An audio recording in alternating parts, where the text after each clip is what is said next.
توانایی های خود را افزایش دهید تا دشمن نه تنها از حمله به ایران بیمناک و هراسان باشد، بلکه به برکت همبستگی، اقتدار و حضور مؤثر نیروهای مسلح در میدان سایه تهدید نیز از سر ملت ایران دور شود.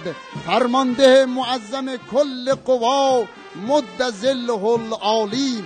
آفتاب شیعه بطماز تا ابد پاینده دی، ظلمتی لسازش اتمز تا ابد برنده دی. مکتب شیعه جهان دا مکتب ممتاز دی، مکتب تعلیم حریت انسان ساز دی. پاسداران بو مکتب عاشق و آزاده دی، ذلت ایمز باشن باش vermeye آماده دی.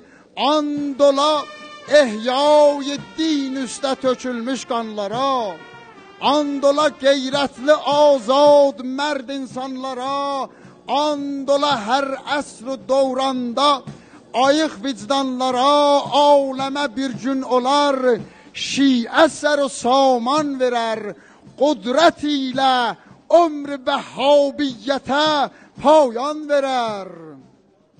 قدرت بین الملل شیعه ده یک واهمه، ذکر زیبای لبی دعوا جنونده فاطمه. عرصگاه رزمیده اعجاز در بو زمزمه، bir elə محشر yaraldar بید تک düşmən اثر.